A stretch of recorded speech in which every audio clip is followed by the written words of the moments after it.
Guys ഇന്ന് പാറു നോമ്പെടുത്തിട്ടാണുള്ളത്. നോമ്പെടുത്തതിന്റെ വിശേഷം പറയുവാറു. ഇപ്പൊ സമയത്തിലായെന്ന് വെച്ചിട്ടാ 5:06.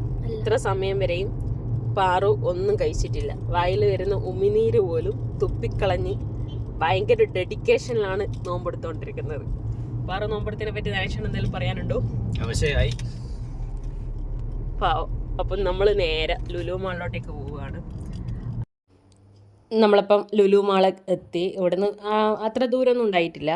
അപ്പോൾ അവിടെ പോയി നേരെ ലുലുവിൻ്റെ ഹൈപ്പർ മാർക്കറ്റിൽ കയറിയിട്ട് 2 തരം ജ്യൂസ് എടുത്തു. ഒരു ഗ്രീൻ ആപ്പിൾ ആണ്, പിന്നെ ഒരു കാഷ്യൂനട്ടിൻ്റെ, പിന്നെ കുറച്ച് കട്ട് ഫ്രൂട്ട്സ് എടുത്തു. കാരണം പിന്നെ നോമ്പ് തുറക്ക് നമ്മൾ ഫ്രൂട്ട്സൊക്കെ വെക്കുമല്ലോ. പിന്നെ നമ്മൾ ഈത്തപ്പഴം അങ്ങനെയുള്ള കാര്യങ്ങളൊന്നും എടുത്തിട്ടില്ല.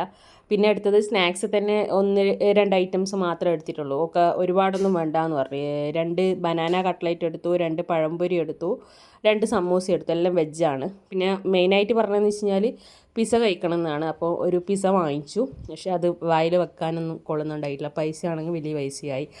അപ്പോൾ അവളെ ഒരു ആഗ്രഹമല്ലേ, ഒരു നോമ്പൊക്കെ പിടിച്ചിട്ട് നമ്മൾ അതിനനുസരിച്ച് ഒന്ന് ചെയ്ത് കൊടുക്കാമെന്ന് വിചാരിച്ചു. അപ്പം പിസ്സ തീരെ നമുക്ക് ഇഷ്ടപ്പെട്ടു. പാറു നല്ല നോമ്പെടുത്തിട്ട് എന്താണ് അവസ്ഥ? എങ്ങനെയുണ്ടായിരുന്നു എക്സ്പീരിയൻസ്? കുഴപ്പമില്ല. വിശപ്പ് കൺട്രോൾ ചെയ്യാൻ പറ്റീന?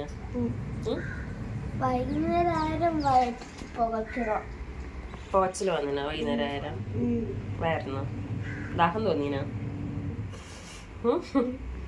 ഇനി എടുക്കുന്നോ? ഞാൻ ഇന്നലത്തിനെ കൊണ്ട് നിർത്താനുള്ള പരിപാടിയൊന്നും ഇല്ലേ. ഇനി ലുലു മാളിൽ പോയിട്ട് നോമ്പ് കുറിക്കുന്നു വിചാരിച്ചിട്ടാ. അപ്പോൾ ഇതൊക്കെയാണ് നോമ്പിൻ്റെ വിശേഷങ്ങൾ എന്ന് പറയുന്നത്.